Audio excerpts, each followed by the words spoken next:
This is the TheCHRILLCAST Live, a book podcast, which is called what, Andrew?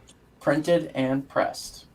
And we didn't actually have this in our book, our Goodreads book club, which I'm still working on fixing up. But Early days. we did get a book in 1 week, so there's that. Yeah. Before we get any further, I do want to make sure that we are live on all platforms. So it looks like we are live on Rumble.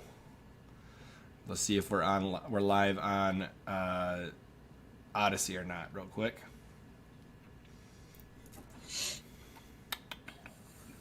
I don't see us on Odyssey yet. Let's make sure. Mm-hmm. So we're surprising everybody though with. Oh yeah, we are live book. on Odyssey. Yep, we're live on Odyssey. We're live on Rumble, and we're live on YouTube. Make sure you subscribe wherever you are. We appreciate you. All right, how does that sound? Great. So, want to introduce the book, Chris? Yes, I think you should, since you're the one that picked it. Yeah, so the book we read for this week is Anatomy of the State by Murray and Rothbard. And, I mean, it's libertarian as libertarian can get as far as books go. He tries to describe what the state is and then really goes into the limitations and I guess how it maintains control. Mm-hmm. It's a descriptor of the state. I would agree with that. Yeah. Why did we pick it, Chris? Because it's short and it's relevant to the discussion. We decided we wanted to give you guys an extra book. This book is only... how many pages is it, Chris? 60 something? Depending on which version you read. It's anywhere between 55 pages and 85 pages.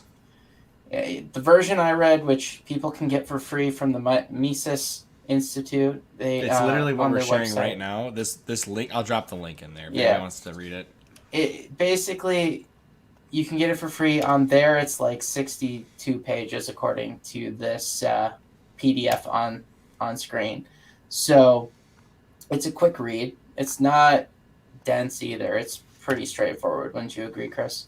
Yeah, and on all platforms now, a link to the book is in the chat. So if anybody wants to read it, you can read it. So this book by Rothbard was published in 1974.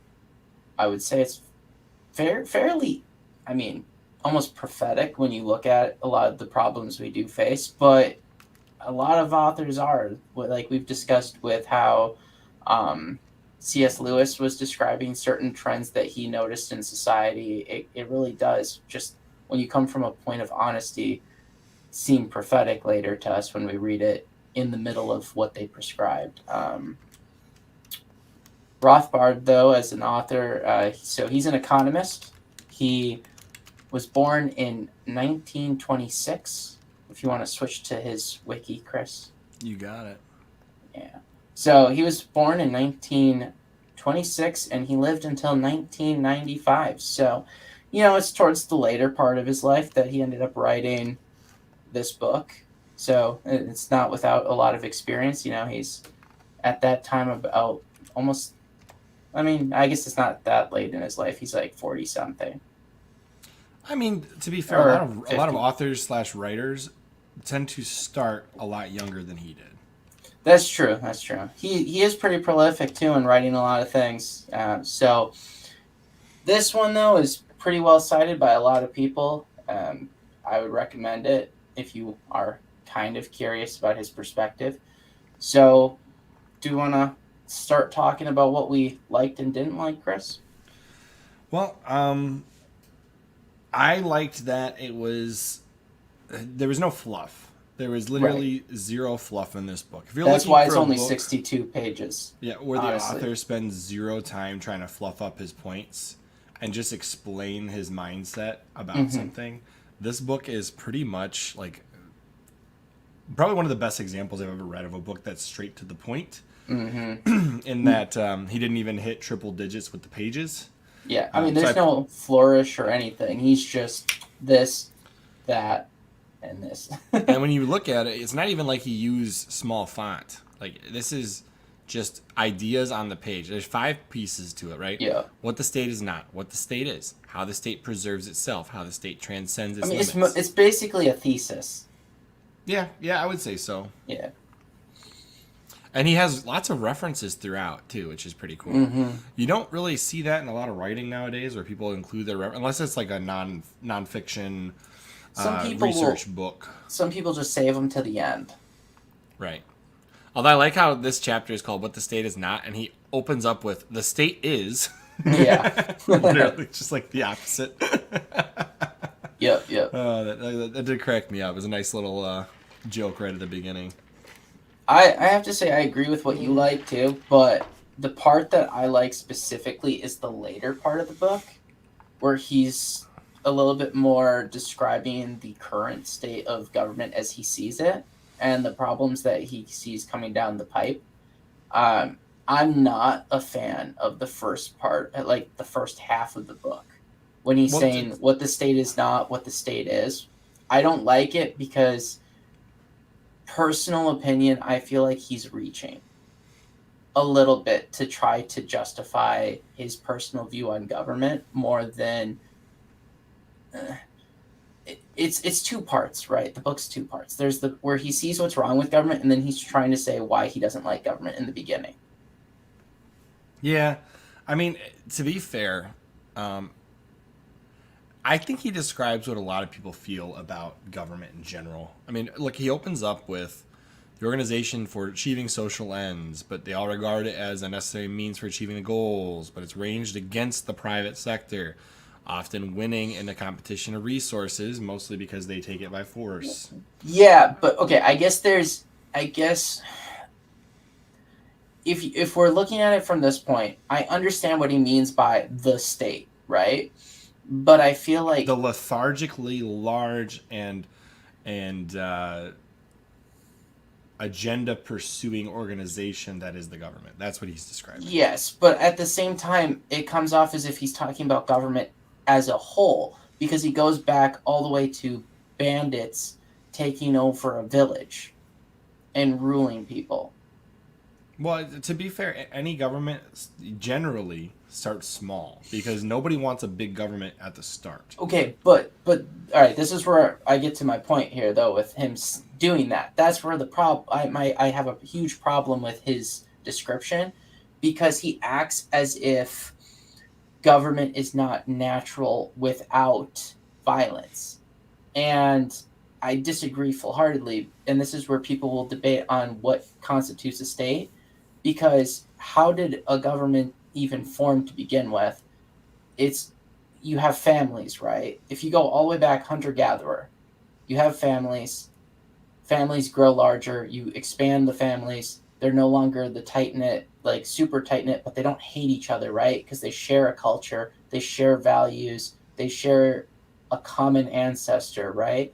So they're willing to have someone from the family, an older member, be an arbitrator of differences, because they don't want to just kill each other. I would take it a step further, and if you just look at some of the oldest material out there, say the Bible, for example, you can see the natural progression from a chosen leader amongst a group. But that's a tribe. That's all a family, too. You got to look back at that. I'm saying it literally proves your point. Yeah. I'm saying you start out with the Abrahamic tribe, it splits into his kids, splits into their kids, and it just continues on from there, eventually getting to the judges and then the kings, and it just kind of shows the natural, in my opinion, the natural evolution. But they have they have a shared culture, shared beliefs. It's like government comes from a successful family. That's really the root of government, in my opinion. Yeah. And the thing is, to have a government that's like strict, you need a very homogenous family structure for it to actually be strict, and because then people agree with each other inherently already. It's different. The problem is government has expanded well beyond that, and now you have non-homogenous, very different beliefs, different backgrounds, and you're trying to have that same level of control over everybody, which makes people extremely unhappy with each other.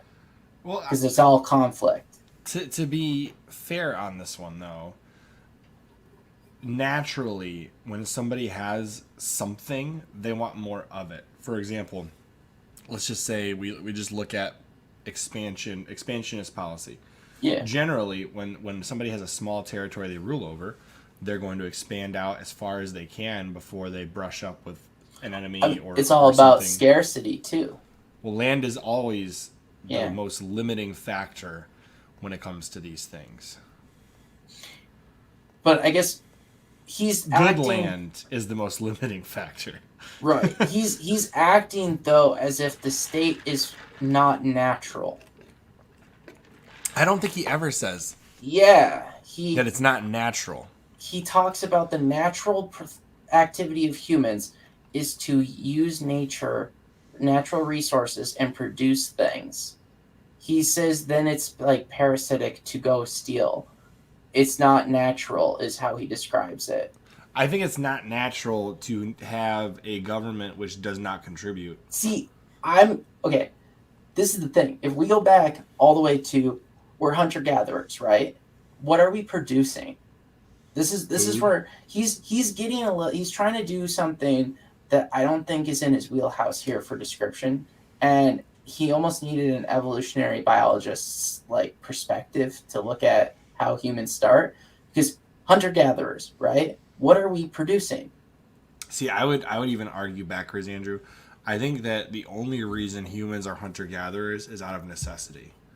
I think at any point, if you have any kind of society, like for example, if you go back to like the ancient apocalypse, and you got Göbekli Tepe, clearly there was humans existing that were hunter gatherers at the same time that civilizations were existing. Okay, but what I'm saying is, so I'd say hunter gatherers out of necessity. Well, yes, but hunter gatherers are humans at their most basic animalistic state, without developing culture, without developing civilization. It is a developmental, intelligence increasing progression process that brings you to farming, to producing things. I think that the natural version of a government is the family, and the reason I say that is because every member in the natural state, the natural government is a contributor to the family, whether that's by passing down the knowledge, or I don't know, washing the dishes while the rest go out and get the animals or whatever it is. I mean, families are communistic. That's what I'm saying. Like, it's the natural government is communal. Yeah, I mean, the lethargically large and agenda-based government is, in my opinion, a progression, whether it be natural or not, whatever you want to believe on that. But it is a progression from that. When multiple families stand together, get the tribe going, then you get larger organization, bigger, and then you get a bigger government over top of it. The problem is you get all these self-insert people that don't follow the advice of Uncle Ben on Spider-Man, where they tell you with great power comes great responsibility. The responsibility is to limit yourself to what is necessary. See, yeah, I agree with you. I'm saying, though, my problem with Rothbard is he does not distinguish between forms of governance exist. Like, he does not distinguish the fact that there's a difference between that big Goliath of a state that is, in a certain way, unnatural because it is overly controlling of a wide range of people who don't agree on anything per se, and does not distinguish that from local governance in the sense that, like, oh, this tribe or this clan, because you can't get rid of government. Naturally, the family is going to exist. Naturally, a family is going to grow. Naturally, a family is going to form a tribe or a clan, and there's always going to be a hierarchy and someone who arbitrates the judgment of who harmed the other, right? There's always going to be a judicial aspect of culture, right? He completely ignores culture. That's another problem I have with the book. There are certain cultures that breed certain governments without any interaction with other groups or cultures. But what I'm saying is there's a natural order to the way some cultures are formed. But what I'm saying is culture is a form of governance. Shared culture is a form of governance. Like, okay, for example, in the West, we have the rules about, not murdering people. Cannibalism is wrong. Multiple rules, right? We take them for granted, but they are part of a culture, right? There are cultures out there that believe in cannibalism. There's cultures out there that believe in child sacrifice. There's cultures out there throughout history, all over the world, who've believed vastly different things that they consider them morally right, despite us thinking they're completely morally reprehensible, right? So he completely ignores the aspect that culture also is a form of government, in my opinion. Poorly enforced, but it's still a form of government. I don't like the way he tries to say that it's not natural. He also disregards the fact that people who are good at war there's no moral good to that, right? Like, when bandits attack, it's not because you were taken over by bandits that you now have soldiers. You had people who had to defend against bandits as well. Yeah. Just good people who had to stand up and fight. And because you have capitalism, because you have the ability to specialize, it pays the farmer to be like, hey, you, buddy down the street, you're stronger than me, you're taller than me, you'd make a better fighter than me.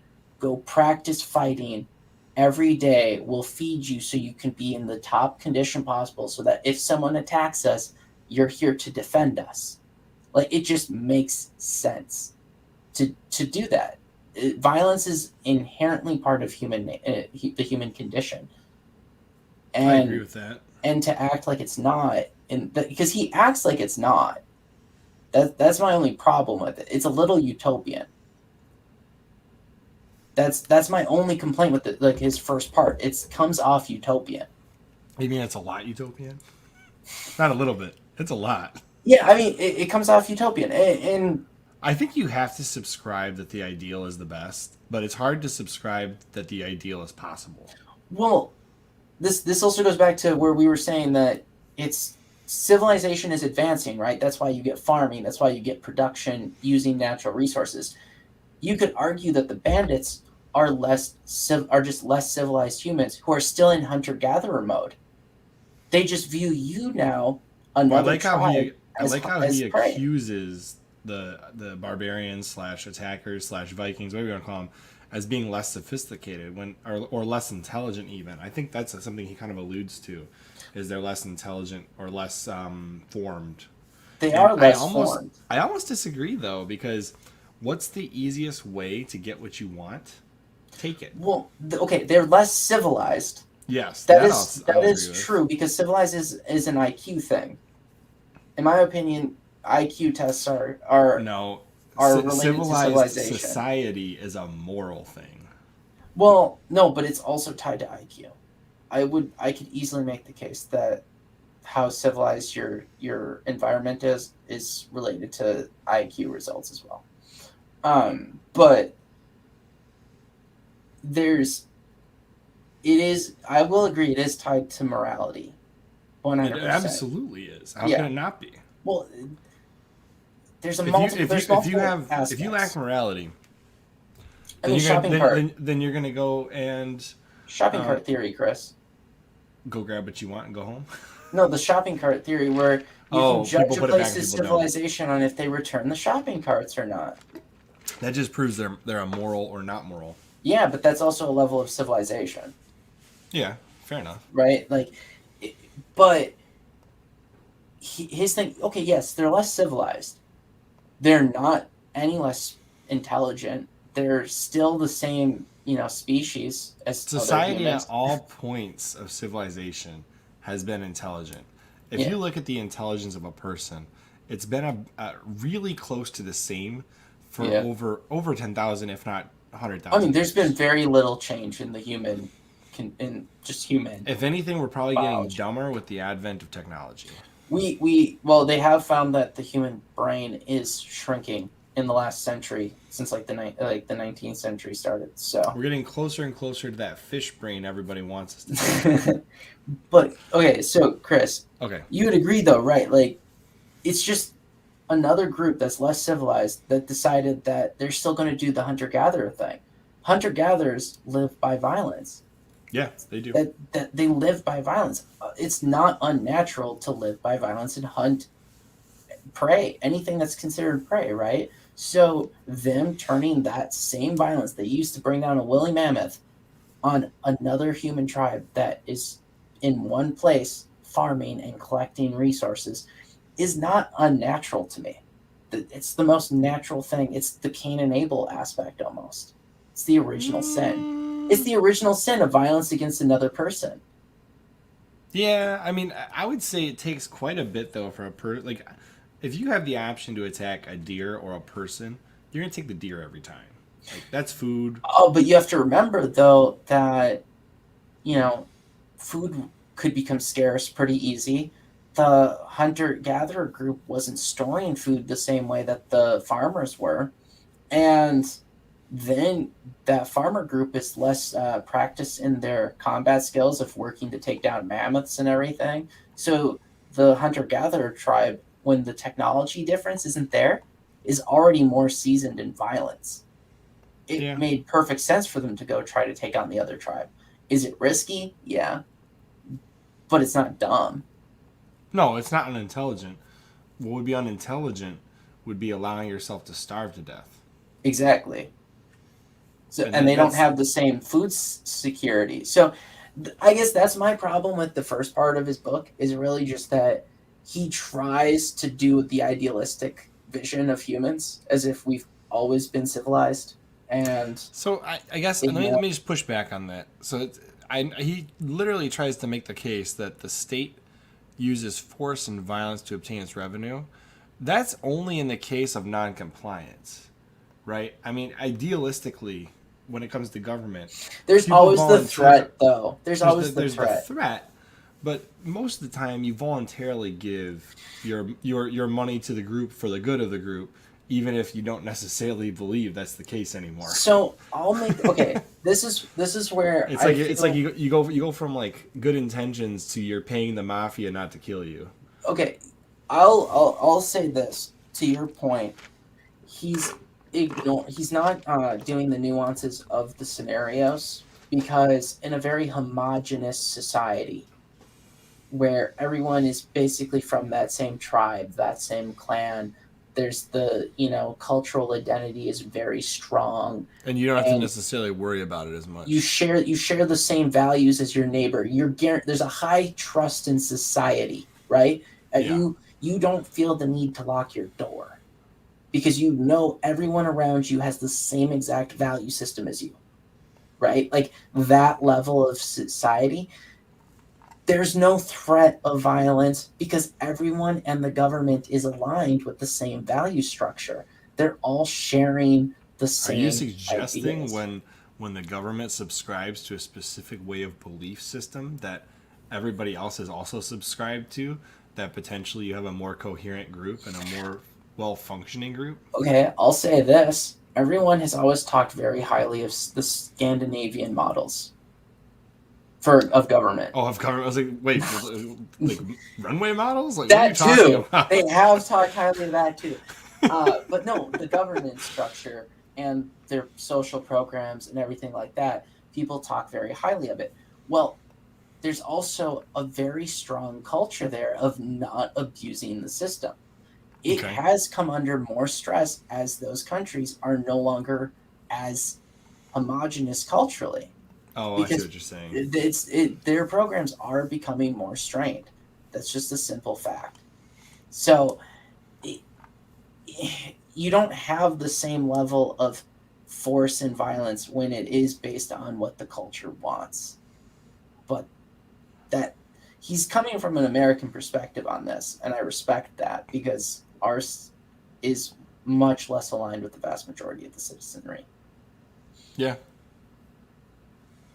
Fair point. But once you get past what the state is, what the state isn't, it's very good. This book hits. It hits real hard.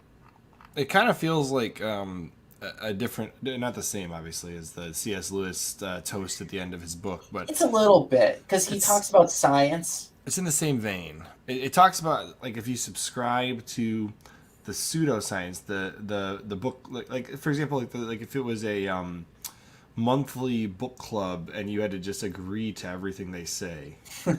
They have it's all about obfuscating with science and models and things that make you seem smart, right? Not Well, they want you to believe that the in group is the smart end of everything.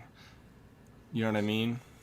They want yeah, you I to mean believe that they there is an hire those. ultimate. They want you to believe that there is an ultimate uh, group that has the intelligence to make all decisions, and you can't question them. I mean, in fact, they'll accuse you of things if you question them. Right.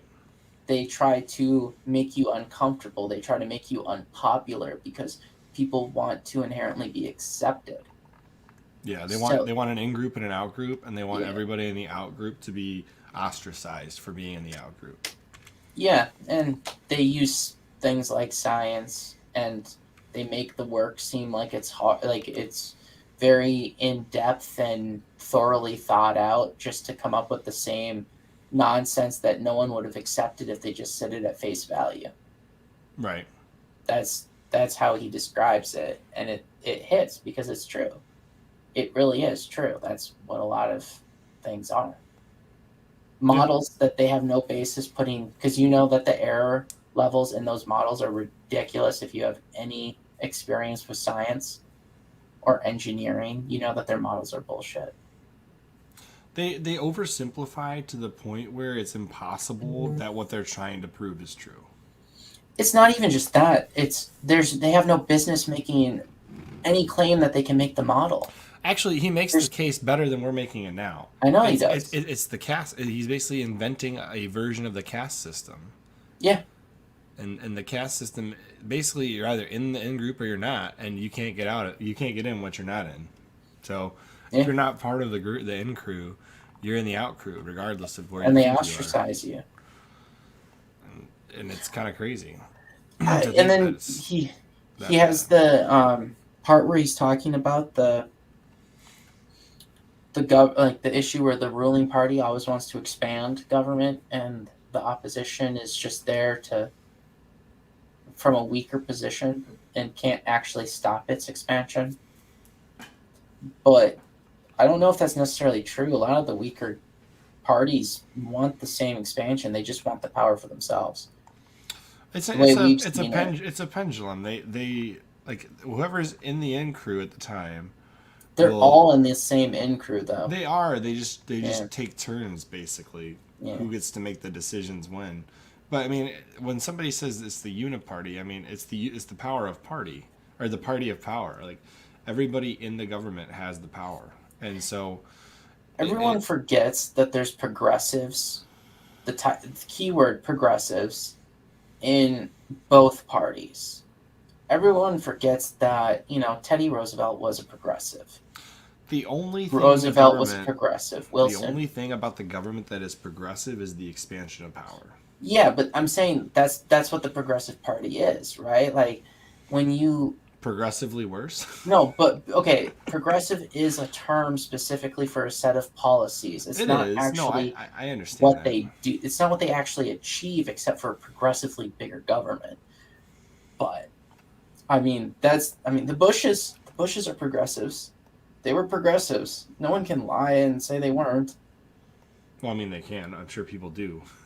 No, there's no factual. They can lie and say they weren't, but the facts speak for Don't say that themselves. people can't lie. People lie all the time. They can't deny it, really. Not truthfully deny it. Sure, they can. No. They've been doing it since they were in power. And this book really has because of the bureaucracy and just when you look at how many people are now currently employed by the government. It's the one of It's the I think it's the insane. single biggest employer in the world. Yeah. I think. Who's going to vote to eliminate their job? No one. I'm just kidding. Yeah. So No, they got to get somebody in who will make Ron Paul head of the Federal Reserve so he can expand it. oh, really though, really. Um, No, when he talks about the Supreme Court, though, what did you think of that?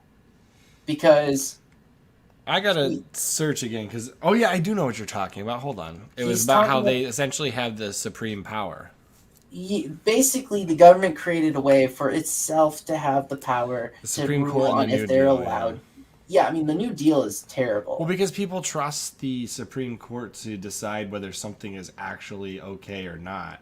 And I think what they proved was that the Supreme Court, when they imparted legitimacy to the New Deal, which is not actually in the Constitution under any circumstance you could even find, No, there's no way it could have been. Yeah. it basically gained the power to legitimize things outside the Constitution. Yeah, and the key I would say to this Ultimate too. interpreting power. Yeah. Because everybody trusts them to make the right decision. Now that's not when it changed, though. I want to point that out. That's not when the Supreme Court was I lost. think it was more of an example than it was. No, that's when it became clear that the Supreme Court was no longer doing what its function was, and now became a tool of the federal government to basically justify its expansion. But when Rothbard talks about he references some other writer, I guess John Calhoun, Yeah. and he's referencing his thing about how the states don't have any power, right? Well, everyone seems to forget in this, especially Rothbard in this, that this is a symptom of switching the senators from being chosen by state legislatures to being popular vote. Yeah. The senators no longer had accountability to their state governments, right? So now they've become not even supermajority members elected by their state. They're now just simple majority members. Because think about it, when they had to go through their state legislature and they had to go through the governor, they were basically getting an electoral college level vote from their state. Kind of, just how there's an electoral vote for the presidency and everything. You had to make sure that you basically got enough counties in your state on board with that pick to get them through. So that was about communities, not just simple majority vote. There's much less representation now when you look at it from that simple majority aspect, because all you need is a couple cities, and they can basically be a city state. Our states are basically city states the way that operates, right? Yeah, I think what you're simplifying what you're trying to say is that if each territory of a state with their representative in the state government had a single vote to decide who the senators are going to the federal government, they would be more diverse in culture than, say, if they are chosen by the population of a city, like just say like Detroit versus farm towns in Well, Michigan. yeah.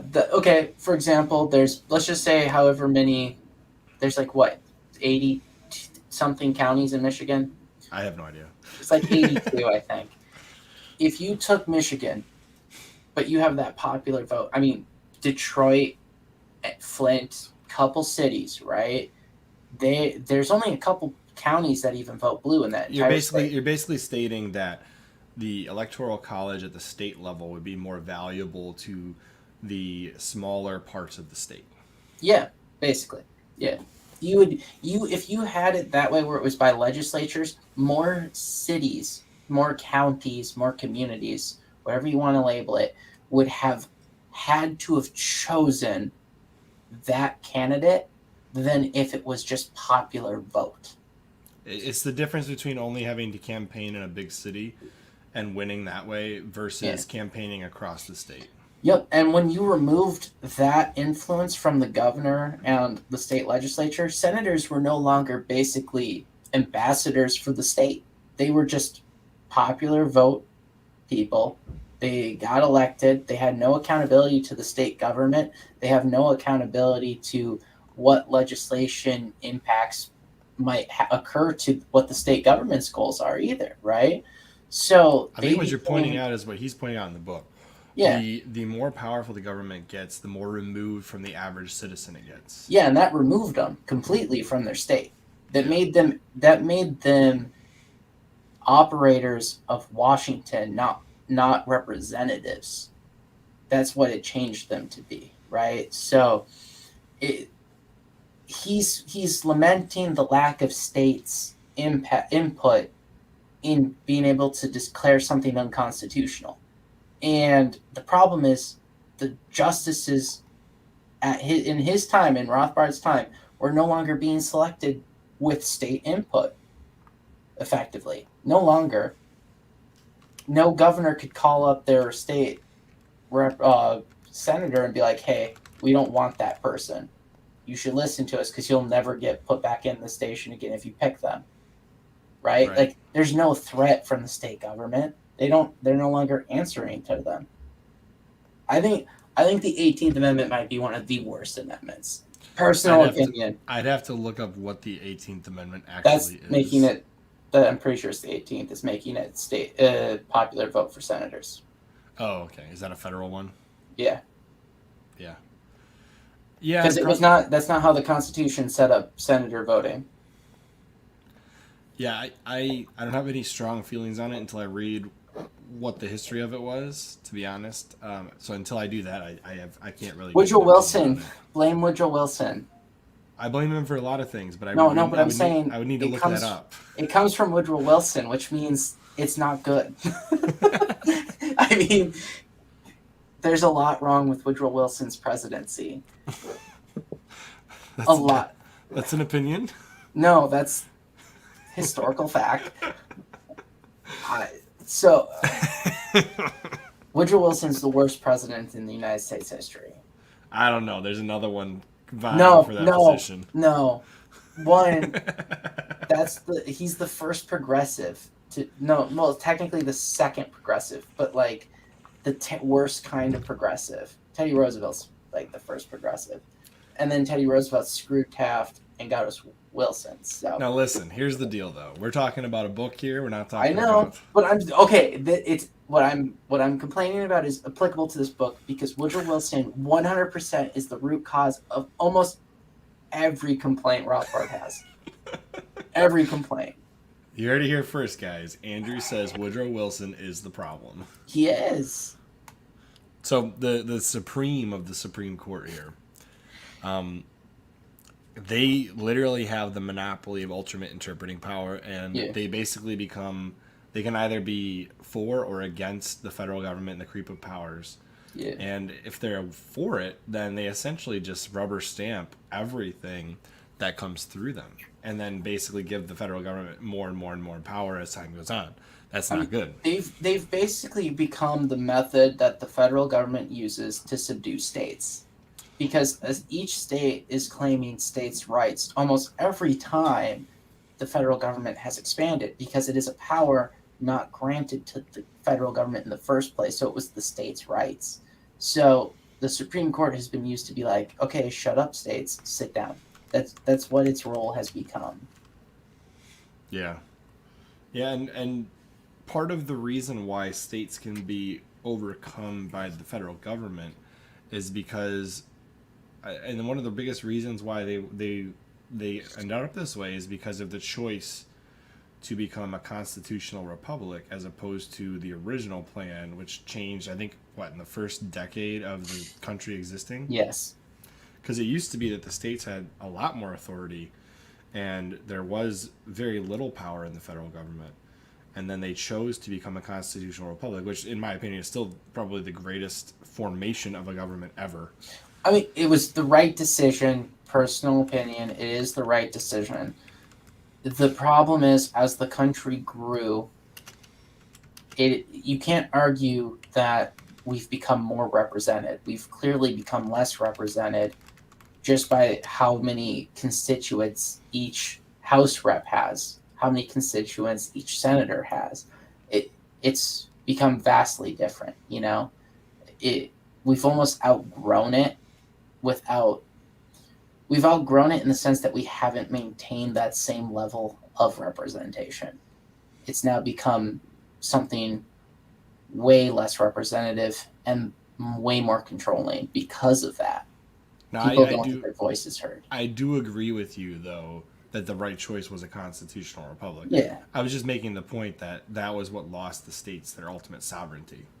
No, they never lost their sovereignty, in my opinion. Technically, they No, agreed. it's not any different than the Articles of Confederation in that regard. It's still the United States. I think that they'd have I think you would have wound up with a much different country if you stuck with the states having you're talking. Power.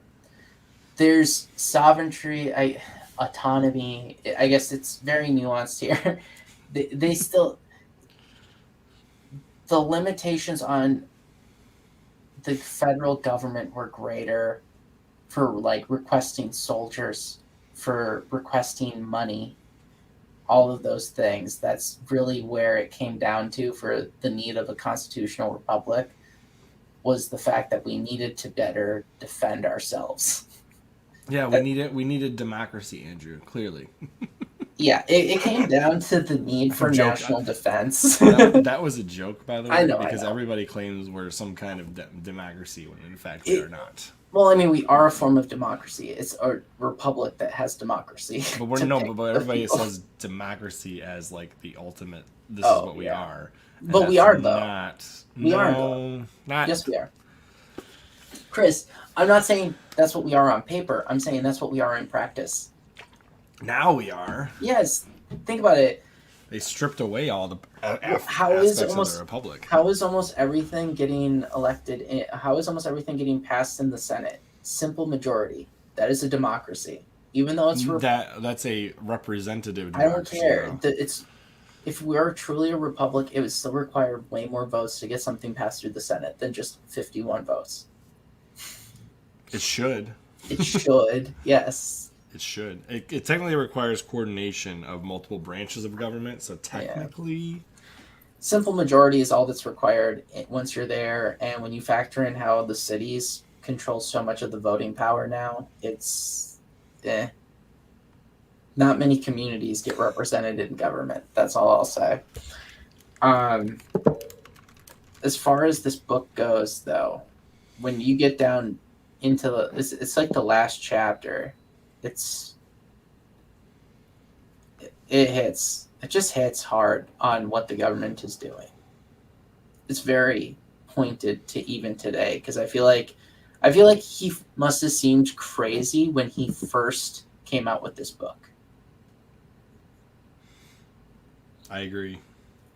And when you read it now, 50 years later, it was prophetic. I mean, exactly. He's basically describing today perfectly. You should definitely check your text messages there, Andrew.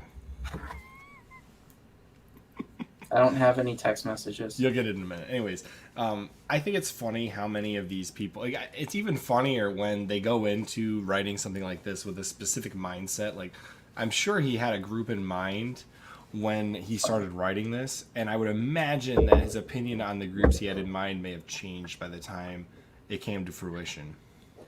Even though because he's more general, so he doesn't actually call anybody out. But I feel like as the premise of this book had to have been based on a specific group that he was targeting, and that group probably would have changed by now. It's the 70s, so that's like the hippie dippy era. That's trying to get rid of drugs. That's a lot of things in the 70s. The DARE program. I'm just saying, like, he had a lot of things that it's just like there's no business of government doing. And I understand that both parties are terrible when it comes to certain things. So I would say, like, one of the things that he points out in this book, that, if you can call it that, one of the things he really points out that really sticks home with is, in theory, ensuring the constitutional system, ensuing constitutional system would assure the federal government check any state invasion of individual rights, while the states would check excessive federal power. But that is not how this works. I mean, it is a little bit more like right now because of some of the polarizing aspects of the country, but in general, that's not really how this works. It's like the federal government has expanded well past, I think, the design of it. There's a reason for that. I already And stated. and the book highlights that as well. I know, but I'm saying no. It doesn't actually highlight the reason though, because he ignores the 18th Amendment. Oh. Which Okay. the 18th Amendment was passed the right way. Yeah, I'm not going to say it wasn't, passed per our rules, but that was maybe the greatest usurpation of the original intent of the federal government in ways that no one seemed to grasp at the time on how terrible it would be.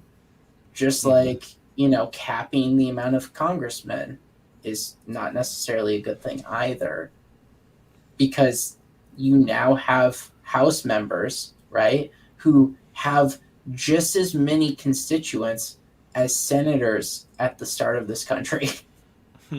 That's how the representation has changed. Is there anything further in the book itself that we want to highlight or discuss right now?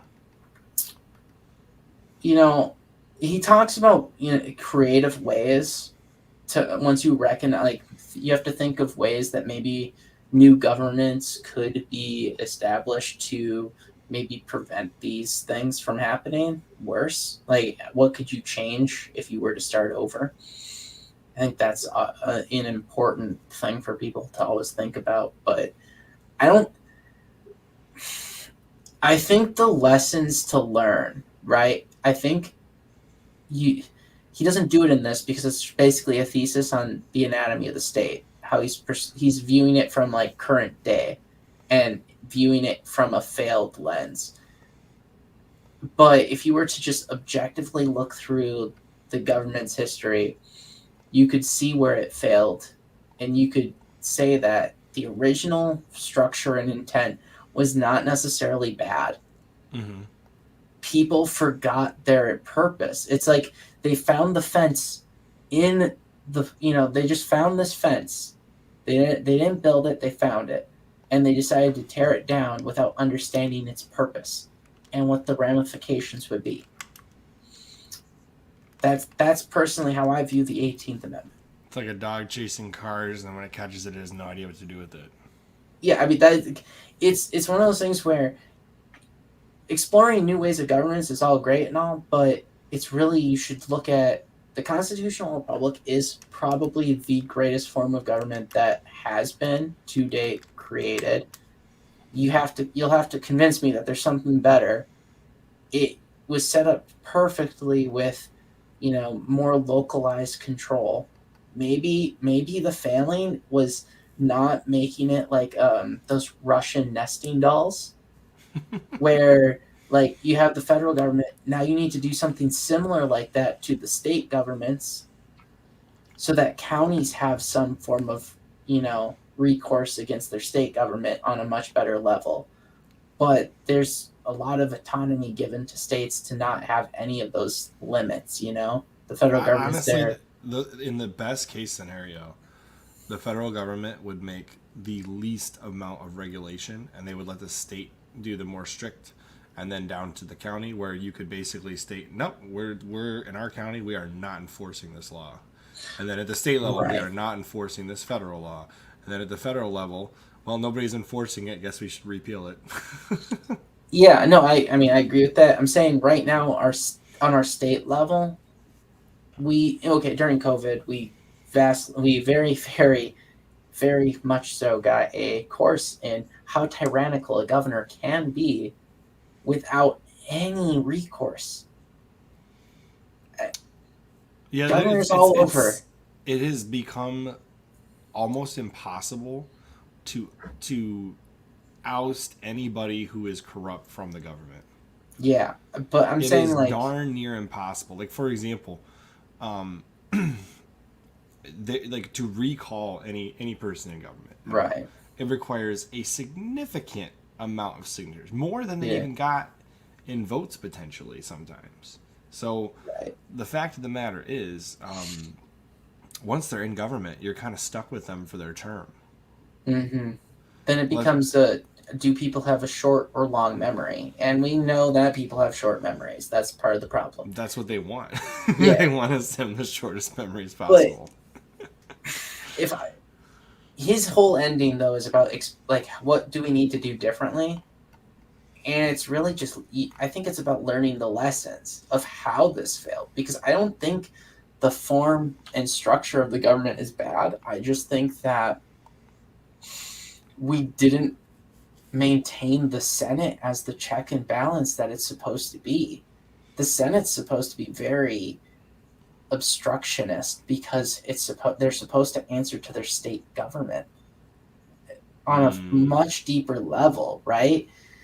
And right now you removed them. What influence does a governor and a state legislature have in Washington? There's no, oh, you better follow us or you're out of a job. Yeah, the state government can't pressure anybody. There's no leverage. None, unless you have an extremely popular governor who says, I will campaign against you. But outside of that, you have no hope. None. As long as they think that they can win through the cities and name recognition. No, I mean, you're totally right. I don't know what recourse you even have. None, man. None. That's what I'm saying. Because you're directly, there's no go-between. It's direct Mm-hmm. to position from vote. And they game it every time. So that the people who make the corruption is so strong that the people who are not up for re-election make the terrible votes, knowing that you'll forget about it by the time they're up for re-election. So they shield each other by doing that whole vote, the way they do votes to pass things that the general constituency doesn't want. That it's dirty, man. The premise he makes, the total theme of the book, is that government is ever expanding in their favor as opposed to representing the citizens who voted them into power. Yeah. And that's just a consistent toxicity in government. I forgot about this section that you're on right now, but I really loved when he was talking about the Italian section in the 15th century Italy. Oh yeah, yeah. That whole thing about civilized warfare, the mercenaries, and then everybody knew it was just the royals fighting each other. There was no nationalism. They were still hanging out with each other. Who cares? Yeah. I did appreciate that. It was a good discussion. And honestly, I've read some historical fiction that represents it that way too. Now, if you were to read The Sovereign Individual... You want me to read that? I do want you to read that. If you were to read The Sovereign Individual, it actually has a very large section that kind of talks about this exact same concept, and how it wasn't until you got the welfare state and nationalism and like the whole, quote unquote democracy, where it's like they're able to say the government is you, the citizen type of thing, that's tied to wars being much grander. That's tied to wars being much more non-surrender. And that's also tied to, the change in allowing money to just be printed to fund endless war. They're able to debate. Does he discuss fiat currency in this one? I don't recall. No, he doesn't. Okay. He doesn't. But that's... Well, then again, this was written early on before that really had as big of an impact. So he wrote this only 3 years after the gold standard was left. So it didn't have enough chance to take effect yet. He would have known that it's a terrible idea, but at the time it was still... But it hadn't been fulfilled to its fullest extent yet. Yeah, it was still exploratory. Nothing super terrible had happened yet. But, yeah. You have to look at it, though. He knows about the problems with money. I think maybe he did talk about money in here a little bit, debasement. I can't remember, but... When a private citizen is robbed, a worthy man is deprived of the fruits of his industry and thrift. When the government is robbed, the worst that happens is that certain rogues that's talking less about money to play with. How they enforce punishment. Yeah.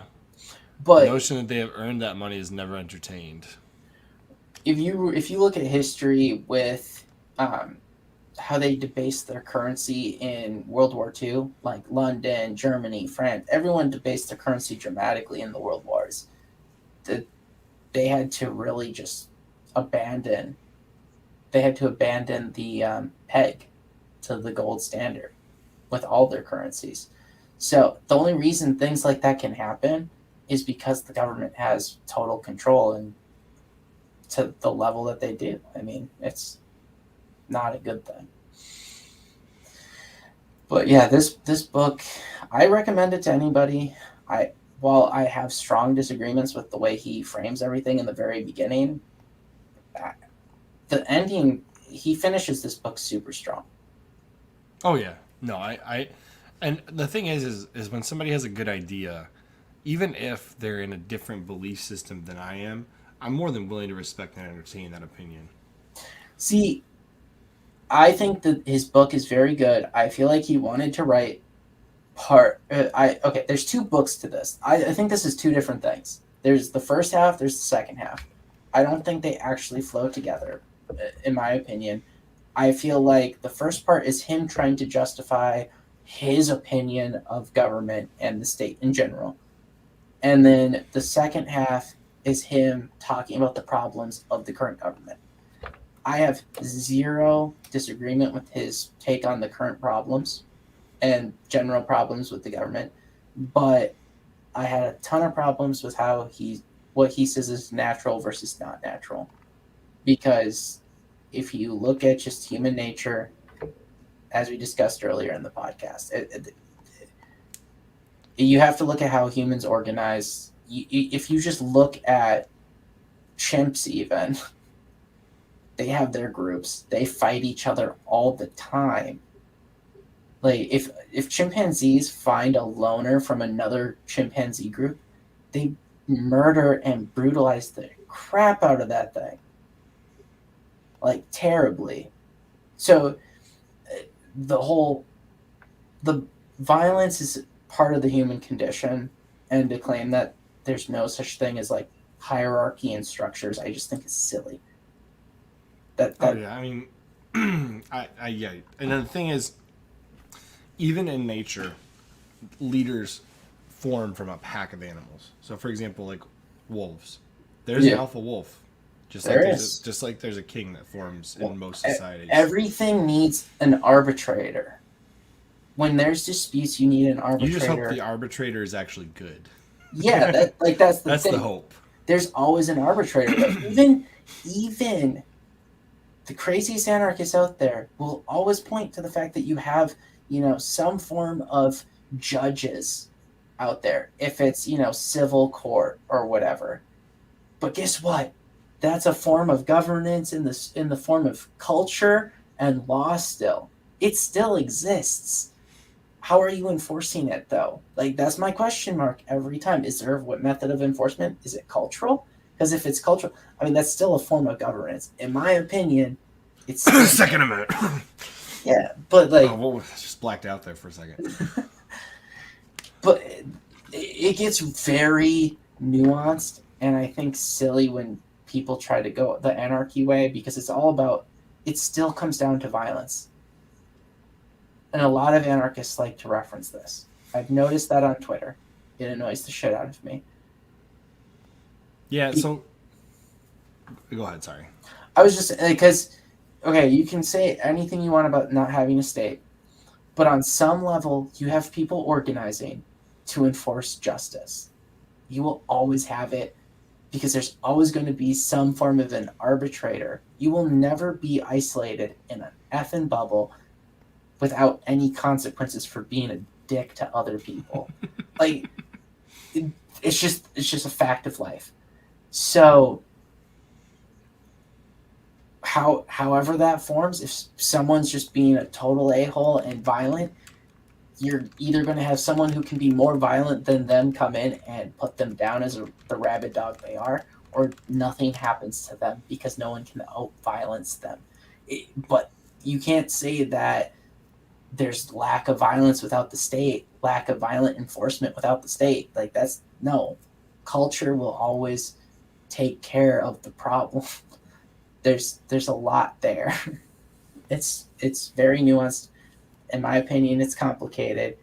But if you're trying to claim that, anarchy is without the violence, I mean, it's without the giant apparatus of organized violence, but you'll just have the same thing on a local level now. No different. I think one of the best things he does in this book is he ends it on probably one of the strongest paragraphs in the entire book. And this is where I want to end the discussion on the book, if that's okay with you. No, that's fine. Yeah. So I'm going to read here. In this century, the human race faces once again the virulent reign of the state now armed with the fruits of man's creative powers, confiscated and perverted to its own aims. The last few centuries were times when men tried to place constitutional and other limits on the state, only to find that such limits, as with all other attempts, have failed. Of all the numerous forms that governments have taken over the centuries, of all the concepts and institutions that have been tried, none has succeeded in keeping the state in check. The problem of the state is evidently as far from solution as ever. Perhaps new paths of inquiry must be explored if the successful final solution of the state question is ever to be attained. Basically stating we didn't do it right, and there must be a way to do it right. I don't think that hasn't been found yet. I think that comes down to cycles, because you're never going to have the same populace, right? They die. Well, yeah, all good kings eventually die. Right. So every government, every rule is made based off the generation that currently exists, the principles that they hold dear, everything, right? So the government is based on the model of that group. Every king who ever, came to power was either super powerful and well loved or well feared. Their children weren't that same person, so you get problems that stem from that. But it's no different than how, let's say, Social Security, for example, that was made under the assumption we're always going to have a growing population, a growing workforce. That was a policy of the time. That wasn't a timeless policy, right? It's a reason. That's the reason it's coming into problems now. Same thing with government. Like most things in government, actually, we had principled people who believed in the separation of power. Now you don't have that same generation at all. Those same values don't exist. You have so many people who go to government and they just join a clique. They do what they're told. They don't care about anything but personal power now, right? They don't care about their branch's power. They care about their personal monetary wealth and influence that they get by being in the position. So our culture broke the government. The government didn't break. Our culture broke. So I think that's the lesson. This right here is the lesson to learn, to apply it to your life. Honestly, look at things from what their purpose is, what their intent is, and try to actually live to that. Don't let the signs of the times degrade a fence that was built with a legitimate purpose. I would agree with that. Mostly. No, I'm just kidding. I would agree with that. I mean, what lesson do you think needs to be learned from this book? Because I see it as a human failing, not a state I think failing. It's always healthy to maintain a distrust of any group that reigns above you. I think that's just. I think you should always be skeptical. I think that's honest to God. My what I take from this is that anything being done for the goodwill of people that gives more power to a group in charge is probably should be looked at least skeptically, at the very least. I mean, for sure, anyone because I don't think that expanding power to a group that's already in power, it should be the necessary. It's almost never necessary to increase the amount of power somebody has over you. If they try to justify it, if it requires justification to do so, then it probably isn't necessary. Well, what I was going to say, Chris, is if they can't convince you of it, giving them force to enforce something on you that they couldn't convince you of is not going to make that idea any better, right? Like, the entire purpose of them having force for things is that they could not convince you that it was a good idea without force. which means it's not a good policy. If they can't convince people to do it, it's not a good policy. Right? People feel screwed or hard done by that policy in some capacity, so they don't want it. That's what that means. I think it's good to be skeptical of people in power because people in power don't view themselves as equivalent to you. I know we claim our leaders are public servants, but I don't see that in practice. You mean you don't think our public servants are serving the government? Just kidding. I don't see people who behave as if they serve the voter and just this general citizenry. I see people who view themselves as rulers, not servants. That's definitely the problem. I mean, you see it all the time where you'll see, what I'll call it is politician misspeak, where they'll talk to you as if they're in charge of you, when in reality, the only reason they're in government is because they represent you.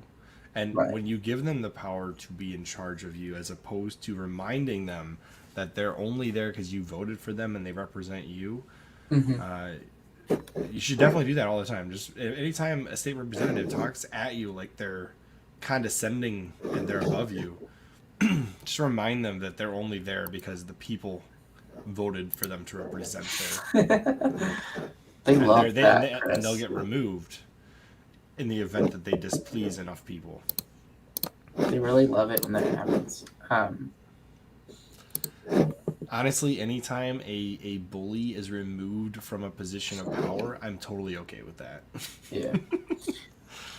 All right. How would you rate this? I was going to say, we're on to rating now. Yeah. I would give this a solid 4. You give it a 4? A solid 4. Okay. It doesn't waste my time. That's fair. I lean... Okay. Because I clearly have problems with it. In the first half, I think it's preachy. There's some issues with it, but I'm just saying, like, it didn't waste my time. I didn't That's feel fair. like... You're talking me up in my rating, because I was going to say a solid 3. And I'm willing to go up to a 3.5. 3.5. Okay. Yeah, so and the only reason I say that is because, as I've mentioned multiple times now, the first half has major issues where he's trying to say something ideologically that he introduces weaknesses into his own book for no reason. Like, I view it as he makes false statements and is reaching for no reason, just to make his ideological view of the state his opinion evident in this book. Like, that's where he starts it with. I don't like that. I prefer if he was a little bit more objective, and if he was going to make that reach, was a little bit more evidence-based, to at least have something that proves what he's saying, because he goes against human nature a little bit in that personal opinion. The second half is fantastic. So it's like, I don't know how much to forgive the first half. I'll go with a 3.5. All right. Because it's better than average, but it's, has a great weakness in it. All right. Well, since we've both given our ratings and it averages out to 3 3/4 or 3.75 out of 5, I think it's time we move on to the discussion/comments, unless there's anything else we need to go through before we do that. I think we should look at what there is for audience discussion. The first question is, what is going on? And I can handle... I'll take that one. Okay. This is the book podcast we've started. We have a book club to go with it. We think reading is important and powerful, and it can enable a lot of people to increase their intelligence, and so we're trying to promote it as best we can since we've spent 3 years promoting video games. There's not enough reading, and short content has become way too dominant in this current day.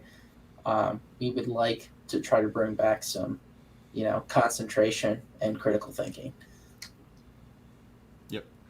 All right. And then on the Odyssey chat, we have got quite a few questions in here.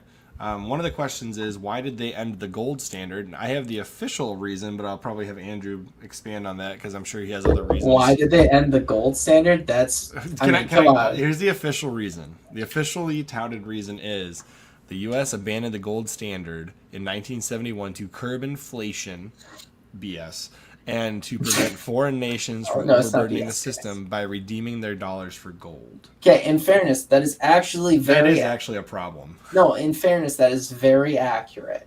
The problem is, it doesn't curb inflation. Okay, But it would technically prevent people from redeeming Yes. foreign interests from redeeming dollars for gold. They're kind of lying in this statement, but okay. The problem is the U.S. government printed way too many dollars. Yeah, they've gone beyond the bounds of what we thought was possible.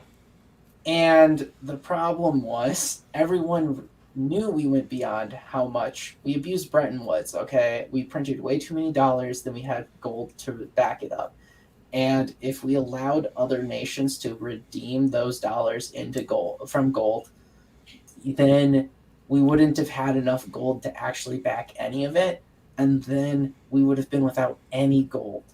That's really what would have happened. We would have been a nation without any gold, just paper currency, and everyone else would have gotten their wealth in other countries, and then the United States would have had jack all for wealth. And no one would have been incentivized to keep the US dollar as a world reserve currency. They wouldn't have been invested in it anymore. And some other currency would have replaced us as the main gold-backed currency. That it would have been the end of the dollar as we know it today. That's really what it was. Didn't mean to do that. Does that make sense, Chris? It does. They would have just cleaned us because we printed that many dollars. Yeah, they would have cleaned us out. That's a fact. And okay, so we have a couple more chats. This one's kind of an oddball one, but we'll roll through it. This person says, "Did you know that Rothbard defended the Confederacy, was against civil rights, women's suffrage, and apparently some form of Zionism?"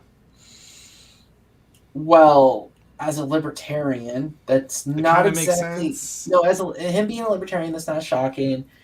If you were to look at the Confederacy objectively, obviously we all know slavery is wrong, slavery is evil. We all know this. There is one glaring issue with the Civil War, and I will say this: it was the removal of states being able to secede from the Union. It turned our Constitution from an agreed upon union of states into a suicide pact. There is mutually assured destruction. Yeah, there is something to be said about that being a massive deviation away from the original intent of the U.S. Constitution.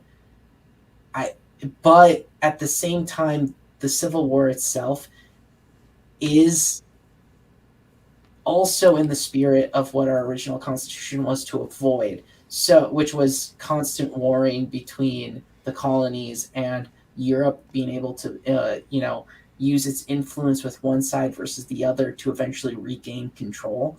So if the South was a whole separate country, we already saw, if you look back in history, that England was already positioning itself to be a massive investor with the cotton and just a major influence down there, that we probably would have had a lot of conflict between the North and South throughout the, following history. So it's not shocking that he has a huge issue with the way that went. But at the same time, you can make the case the other way just as easily, I think. As far as the civil rights and everything, there's questions about that being the federal government needing to actually make whole new laws about it when the U.S. Constitution does not technically permit, discrimination based on anything. It doesn't. All men are created equal. Men not being, just men, that is like humankind. To be fair, the term men was always originally used in determination of the whole race, the human race. Yes. It's only the fact that it has the male gender as part of the name of it. Yeah. That is the reason why people have changed from using the term men to describe all of humanity. But what I'm saying is, if you look at the civil rights issue, right, that's not a failing of our U.S. Constitution. It's not. it's a failing of us to actually live to the principles of our Constitution. The fact that we needed those additional laws at all is a failing of us living to the principles of the Constitution, because those are technically, all of Jim Crow, all of that is technically unconstitutional, in my opinion, without ever doing anything that is civil rights related. Honestly, when you have to start specifically naming what is protected under a law, in my opinion, you failed. The culture has failed. Yeah, I mean, and that's the thing though. Like, the Constitution does not discriminate technically. Even the 3/5 compromise was done as a way to end slavery in the country. The entire purpose of it was to force slavery to be ended eventually. Right. It was just a way. That was definitely one of the ways that was used. And the problem is, 2 states. That's it. 2 states out of the 13 colonies didn't want to eliminate slavery. And the agreement was that everything had to be unanimously agreed upon. So the only reason slavery was even allowed in the United States to begin with was because 2, the furthest south states, okay, Georgia and South Carolina, refused to eliminate slavery. Everyone else was on board with eliminating it at that time when we started the country. So you have to go back and blame that. That's the whole, and then because we weren't eliminating it, you had to make sure that states like Virginia didn't have too much power with people who were not really citizens, because they weren't free. You can't claim someone as a slave and also a free citizen. It's like so contradictory. It is. It absolutely is. Yeah. So I mean, when people like to look at the 3/5 compromise as being like, oh, we condone slavery, when we're really saying that you can't say someone's a slave and also a free person. You can't be both. You can't be both. Yeah. So it's that'd be like saying indentured servants back when the U.S. was founded were free, when in reality they were under contract and were not free until the contract was over. Yeah. So I mean, I understand Rothbard's position on basically every one of those points. There's only one of them that I think you could really disagree with, because there's a legitimate counterpoint to the take on the Confederacy, because it's the same principle of why we needed all 13 colonies to join. That's really what it comes down to. Do we have any others, Chris? I don't think there's anything else in here that I would jump. No more questions per se, but there was the conversation about how the gold standard makes people poor, but I think it's more along the lines of governments and inflation make people poor. So I would disagree with that in its premise. I mean, if you look at it, the gold standard is also when we had products that were built to last. I don't see how it's I don't see how you can say it makes people poor, because our country had its industrial revolution while under a gold standard. We had the vast majority of our greatest advances as a nation under gold standards. Yeah, I mean, that's exactly where I was going to go to. Electricity, the robber barons. I mean, protecting. I would say protecting. The only reason you got off the gold standard that makes sense would be protecting your gold, your Fort Knox, your gold from being pilfered by foreign nations who somehow wound up with your currency. That's literally the only reason. Buying gold from a foreign nation, directly buying gold using your currency, would devalue the dollar directly. But Chris, here's the thing: that is only problem. There's a caveat there, actually. Well, if you remove that money from circulation when you remove the gold, then yes, you're technically not. There's a caveat here. The only reason other nations would redeem the gold from your currency is if they have reason to believe the currency is not backed. If they're able to get the currency at a cheaper rate than they think the gold is worth, for example, or you've just printed too much and they're trying to collapse you because they know that there's not enough gold. If they go there right now because there's more dollars in circulation that have made goods cheaper, all these things, they can get the gold, and it's a massive windfall to them if they collapse your currency. Well, yeah, of course. So It's as like long as shorting stock. yeah, but as long as you are being honest and truthful with how much gold you have and how many dollars are in circulation, there's literally no concern with whoever has the dollars. There's no concern on if a foreign nation comes in and wants to redeem the currency because it functions exactly how you want it. It's no different than if a citizen came in, redeemed the currency because they wanted to use gold to buy a product from, let's say, France, because they're the ones who wanted to call our bluff hard. There's no reason we should stop a citizen from using gold to buy a product from France. Now, is there? Well, no, because Same technically function. speaking, their currency and the gold should be equivalent. Like if I traded Yes. currency for gold, then I mean that's what it's for. Exactly. And there's eras of free banking without the national bank being a huge issue. Scotland had an era of free banking. The United States had an era of free banking. It was very successful. Were there bank runs? Were there bank collapses? Yes, that's a natural thing that happens when a bank is lying about their reserves, when they've been lying with the loans they've put out. That is a natural thing, and it's better to let that bank be a lesson to people to be careful and actually vet where they put the money than to just say no redemptions. Yeah. All right. Well, I feel like this podcast went really well. Is there anything else, Andrew, that you wanted to say? I can't think of anything. I think this is a book though that people should read. I only gave it a 3 point. You can get this book done in an hour. Less than an hour if you're a fast reader. Yeah, I think that there's no excuse not to read it. You can finish this book while you're sitting on the can. You know, the way some people get distracted on their phone doing that same activity. Better than doom scrolling. That's probably not far off, man. It's like someone's at work, they just take a really long one, and they're just like, I don't know what I ate, sir, but you were reading Rothbard the entire time. We won't tell your boss. Don't worry. Okay, there is one more question here. What is the next book? And we should definitely cover that. I agree with that question. Oh, yes. Here, I'll put it up on the thing here. What is our next book? The next book is next week, May 3rd, Unrestricted Warfare, China's Master Plan to Destroy America. Definitely Will fits never this. Responded, so. Well, we're doing it, so it is what it is. That's fair.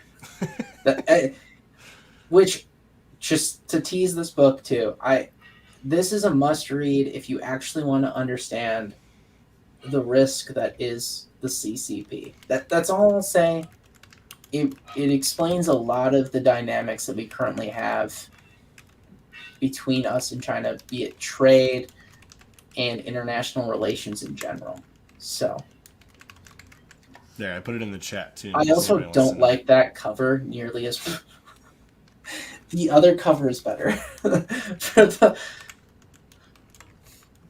What, the one on Goodreads there? Yeah, I don't like Goodreads. Isn't that the one you said you had? No, that's not the one I have. I have the one that's not the one I have either. Mine's got it's like a 1920s woman on the cover. I don't have that one either. I have the much more minimalistic one that just shows soldiers marching, and it's like better, in my opinion, as a book. That makes it a lot less. It makes it seem more timeless and academic. My title compared to. I mean, to be fair, like I don't really see a good reason to put that on the cover of any book unless it's specifically about the historical event that occurred. That does actually play a part into the book, though. So I haven't finished it yet, so I can't comment on that. But the concept, I'm saying the concept of that attack is basically the entire perspective of the CCP.